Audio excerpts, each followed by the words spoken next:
When Freddie Mercury took the stage at Wembley Stadium on July 12, 1986, the 72,000 fans packed into the arena expected a legendary performance from Queen. No one expected to witness the moment when the world's most electrifying frontman would stumble, when his knees would buckle, when the music would stop. And what his bandmates whispered to him in those heart-stopping seconds would change everything about how we see strength, vulnerability, and brotherhood. July 12, 1986. Wembley Stadium in London pulsed with an energy that made the ground tremble beneath 72,000 pairs of feet. The air smelled of summer rain and anticipation, that electric mixture of sweat, beer, and the metallic tang of massive sound equipment humming to life. Queen was at the absolute pinnacle of their career, riding high on the success of their Magic Tour, which had become the highest-grossing tour of 1986. Freddie Mercury, dressed in his iconic yellow military jacket with white pants, commanded the stage like a force of nature. His voice had never been stronger, his presence never more magnetic. But what none of those thousands of fans knew was that Freddie had been fighting a brutal throat infection for 3 weeks. His personal physician, Dr. Gordon Atkinson, had advised him to cancel the entire London leg of the tour. Freddie had refused. He had cancelled shows once before in his career, back in 1974, and the guilt had eaten at him for months. He would not, could not, disappoint his fans again. Especially not here. Not at Wembley. Not in London, the city that had given Queen everything. Backstage, in the labyrinth of concrete corridors beneath the stadium, a different kind of drama was unfolding. Elena Marchetti, 34 years old, a hospice nurse from a small town called Hastings on the southeast coast of England, stood pressed against a cold cement wall, clutching a worn envelope in trembling hands. Elena had dedicated her entire adult life to caring for the dying. She had held the hands of hundreds of people in their final moments, had whispered comfort to those who had no one else, had become a silent guardian angel in countless families' darkest hours. But 6 months ago, Elena had received news that shattered her world. Her younger brother, Marcus, just 28 years old, had been diagnosed with an aggressive form of bone cancer. The doctors gave him 6 months at most. Marcus had always been the dreamer of their family, the one who believed in magic and music and impossible things. His favorite band was Queen. His hero was Freddie Mercury. When Marcus learned his time was running out, he had made Elena promise him one thing. He wanted to attend one Queen concert before he died. He wanted to hear Freddie sing live just once. Elena had saved every spare penny from her nursing salary. She had worked double shifts, had gone without meals, had sold her grandmother's jewelry. She had managed to buy 2 tickets for the Wembley show. But 3 days before the concert, Marcus had taken a sudden turn. He had collapsed at home, been rushed to the hospital. The doctors said he was too weak to travel. He might have days left, maybe a week. Elena had sat by his hospital bed, holding his frail hand, watching him sleep fitfully. And Marcus had whispered, his voice barely audible, "Go for me. Please. Tell Freddie thank you. Tell him his music made my life beautiful." So Elena had come alone, the second ticket still in her purse, a ghost of the brother who should have been beside her. She had no plan, no strategy. She had simply walked through the stadium corridors after the opening act, tears streaming down her face, until security had stopped her in a restricted area. She had tried to explain, but the words came out broken and desperate. The concert was already 3 songs deep when it happened. Freddie was in the middle of "Somebody to Love," his voice soaring through the massive arena, when suddenly his hand went to his throat. The gesture was subtle, barely noticeable, but Brian May saw it from his position stage right. He had been watching Freddie carefully all evening, had seen the way his friend's jaw clenched between songs, the way he swallowed hard before each vocal passage. Then, during the instrumental break, Freddie staggered. His right leg buckled slightly, and he caught himself on the microphone stand. The 72,000 people in the audience collectively held their breath. You could have heard a pin drop in that massive stadium. The band kept playing, but Roger Taylor's eyes were wide with concern from behind his drum kit. John Deacon's fingers moved on autopilot, his gaze locked on Freddie. Brian May stepped forward, still playing his guitar solo, positioning himself closer to his friend. Freddie's face had gone pale, a sheen of sweat visible even from the back rows. His breathing was labored, harsh, rattling in his chest in a way that terrified the three men who knew him best. When the song ended, instead of his usual bravado, Freddie simply stood there, swaying slightly. The crowd erupted in applause and screams, but he didn't acknowledge them. Brian was at his side in 3 strides, his guitar still slung across his chest. Roger leaped from behind his drums and rushed over. John was already there, his bass hanging forgotten at his side.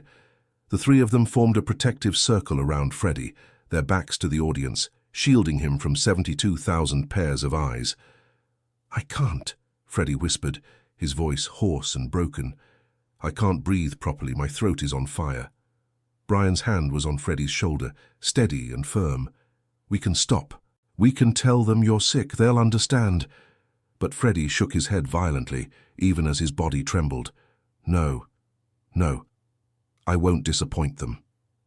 Roger moved closer, his voice gentle but urgent. "Fred, you're going to damage your voice permanently if you keep pushing." "I don't care," Freddie said, and there were tears in his eyes now, mixing with the sweat on his face. These people came to see Queen. They deserve Queen. In that moment, something shifted. John Deacon, usually the quietest member of the band, spoke. His voice was soft, but it carried a weight that made even Freddie stop and listen. "They came to see you, Fred. Not a performance, you. And right now what they need to see is that it's okay to be human. It's okay to be vulnerable. That's the real show." Brian's hand tightened on Freddie's shoulder. "Let us carry you, mate. We're a band, we're brothers. You don't have to do this alone." Roger's eyes were wet. "Whatever you can give them tonight, it's enough. You're enough." The 4 men stood there in a tight circle, the roar of the confused crowd washing over them like waves. Stadium lights blazed down, unforgiving and bright. But in that circle there was only brotherhood, only love, only the kind of loyalty forged through years of struggle and triumph and everything in between. Then Brian did something that would become the defining moment of that night. He leaned in close to Freddie's ear, close enough that only the band could hear, and he whispered, "You taught us that the show must go on. But Fred, you also taught us that we do it together. Let the audience sing. Let them be part of it. Let them help you." What happened next would become legendary in music history, though the full story would take years to emerge. Freddie straightened up, wiping his face with the back of his hand. He turned to face the crowd, and even though his legs were shaking, even though his throat felt like shattered glass, he stepped up to the microphone. "Darlings," he said, his voice rough but still distinctly, unmistakably him. "I'm afraid I'm not feeling my best tonight." The crowd's response was immediate and devastating. A wave of concern rippled through Wembley Stadium. People stood up. Some shouted encouragement. Others began to cry. "But," Freddie continued, managing a small smile, "I have the best medicine in the world right here. You and these 3 wonderful men beside me." He gestured to Brian, Roger, and John. "So I'm going to ask you to help me tonight. Will you do that?" The roar that followed shook the stadium foundations. It was unanimous, overwhelming, a tidal wave of love and support. Brian stepped up to his microphone. "We're going to do something different tonight. Freddie's going to lead you, but you're going to be his voice when he needs you to be." What followed was unlike any concert Queen had ever performed. Freddie would sing a line and the crowd would sing it back, louder, stronger, carrying the melody when his voice cracked. During Radio Gaga, the entire stadium clapped in unison, the sound like thunder, and Freddie stood center stage conducting them like an orchestra, tears streaming openly down his face. But here's the part that nobody in that audience knew, the moment happening simultaneously in the corridors beneath them. Elena Marchetti had been escorted to a small room by security, where she was being told firmly but kindly that she needed to leave the restricted area. She was explaining between sobs about Marcus, about the promise, about needing to somehow get a message to Freddie Mercury that his music had given her dying brother hope and beauty in his darkest hours. Jim Beach, Queen's manager, happened to be walking past. He heard Elena's voice, heard the word dying, and stopped. Jim had been with Queen since 1975. He had seen it all, but something about this woman's grief, her desperate sincerity, made him pause. "Tell me," he said gently, stepping into the room. Eleanor poured out the story. Marcus, the cancer, the promise, the empty ticket in her purse, the fact that her brother had maybe days left, and all he wanted was to know that Freddie Mercury knew his music mattered. Jim listened. Then he made a decision that would change several lives. "Come with me," he said. He led Elena through the maze of backstage corridors, past security checkpoints, past technicians and crew members rushing around in organized chaos. They emerged at the side of the stage, hidden from the audience by massive speakers and equipment, but with a clear view of the performance. And Eleanor watched as Freddie Mercury, this man her brother idolized, struggled and persevered, and let himself be vulnerable in front of 72,000 people. She watched as he conducted the crowd, as he let them carry him, as he transformed his own weakness into something transcendent. When the band took a brief break, Jim led Elena to a small area just off stage where the band members would pass. "Wait here," he said simply. Freddie came off stage first, supported slightly by Brian. His face was drawn, exhausted, but there was something luminous in his eyes. Jim stepped forward. "Fred, there's someone here who needs just 30 seconds of your time." And Freddie, who was barely standing, who had just given everything he had to 72,000 people, looked at Elena and said, "Hello, darling. What's your name?" Elena couldn't speak at first. She just stared at this man, this legend, who looked so human up close, so tired and so beautiful all at once. Finally, she found her voice. "My name is Elena Marchetti. My brother Marcus is dying. He's 28. He has bone cancer, and all he wanted was to come here tonight and hear you sing, but he's too sick. He's in the hospital. He might have days left." Her words tumbled out in a rush, desperate and raw. "He wanted me to tell you that your music made his life beautiful, that you gave him hope when there was no hope, that you taught him it was okay to be different, to be himself, to be brave." Freddie's entire demeanor changed. He straightened up, and despite his own pain, his focus narrowed entirely on Eleanor. His eyes, those famous dark eyes, filled with tears. "What's his favorite Queen song?" he asked softly. "The show must go on," Eleanor whispered. "He plays it every single day, even now in the hospital, especially now." Something passed across Freddie's face, an emotion too complex to name. The song she mentioned hadn't been released yet. It was still being written, still taking shape in Freddie's mind during these very tour dates. The song about perseverance, about continuing despite everything, about the courage to keep performing even when you're breaking inside. Freddie reached out and took both of Elena's hands in his. His grip was warm, stronger than she expected. "Listen to me very carefully," he said, his voice hoarse but intense. "You tell Marcus that he's not alone. You tell him that every night I step on that stage, I'm fighting my own battles. We all are.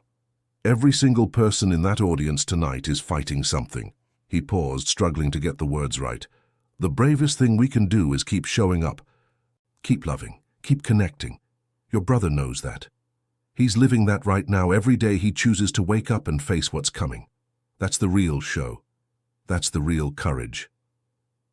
Brian, Roger, and John had gathered around now, listening. Roger spoke up, his voice gentle. "Your brother is living what we sing about. The triumph isn't in living forever. It's in living fully, whatever time we have."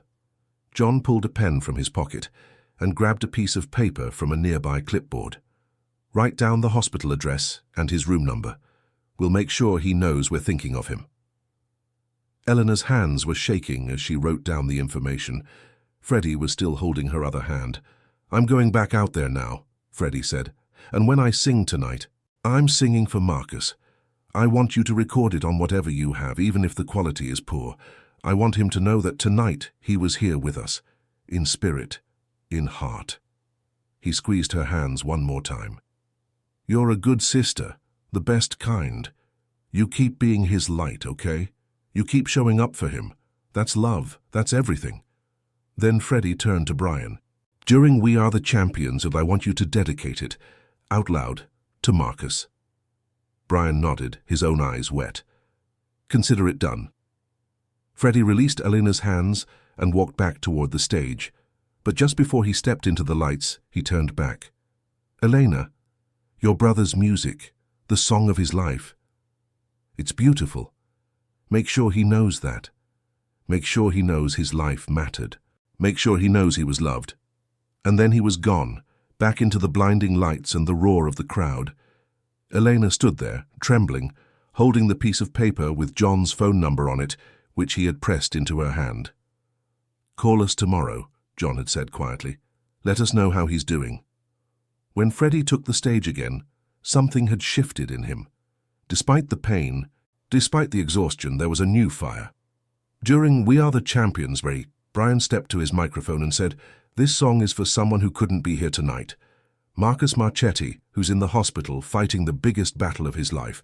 This is for you, mate. You're a champion." The crowd, not understanding but feeling the emotion, roared their support. And Freddie sang that song like his life depended on it, his voice cracking but powerful. Each word a prayer, a promise, a declaration that living means fighting, and fighting means caring, and caring means showing up again and again, even when it's impossible. Eleanor recorded it on a small tape recorder she had brought to capture the concert for Marcus. The quality was poor, the audio tinny and distorted, but every word was there, every note, the dedication, the love. 3 days later, Eleanor sat beside Marcus's hospital bed, holding the small tape recorder. Her brother was barely conscious, drifting in and out, his body failing, but his mind still somehow present. She pressed play. Marcus's eyes fluttered open when he heard Brian's voice speaking his name. When he heard 72,000 people cheering for him, a stranger they'd never met but embraced anyway. When Freddie's voice filled the small hospital room, singing about champions, about fighting, about standing tall. Marcus smiled. It was weak, just a slight movement of his lips, but it was real. A single tear rolled down his cheek. "He knew," Marcus whispered, his voice barely audible. "Freddie knew." "He knew," Elena confirmed, squeezing her brother's hand. "And he sang for you." They all did. Marcus closed his eyes, and for the first time in weeks, his face looked peaceful. "Tell him thank you," he whispered. "Tell him I heard him. Tell him I understand." But Eleanor wouldn't get the chance to deliver that message directly. 4 days later, on July 19, 1986, Marcus Marchetti passed away peacefully, the tape recording of that Wembley concert, playing softly on repeat beside his bed. His last words to Elena were, "The show was beautiful. Tell Freddie the show was beautiful." When Elena called the number John Deacon had given her, she reached Jim Beach instead. Through her tears, she told him that Marcus had passed, but that he had died happy, knowing that Freddie and Queen had thought of him, had sung for him, had seen him as a champion. Jim was quiet for a long moment. Then he said, "Hold on, don't hang up." 5 minutes later, Freddie Mercury's voice came on the line. He had called from a hotel room in Vienna, where Queen was performing the next leg of their tour. "Elena?" His voice was still hoarse, strained from performing every night despite his illness. "I'm so sorry about Marcus." Eleanor broke down. Through her sobs, she managed to say, "He died happy. Because of you. Because you saw him. Because you made him feel like he mattered." Freddie was silent for a moment. When he spoke again, his voice was thick with emotion. He did matter. Every single person matters. That's what I've learned performing all these years. We're all just trying to connect. We're all just trying to be seen and heard and loved. Marcus reminded me of that. He reminded me why we do this. He paused, and Eleanor could hear him breathing, struggling with his own emotions. "I want you to know something. There's a song I've been writing. It's called The Show Must Go On.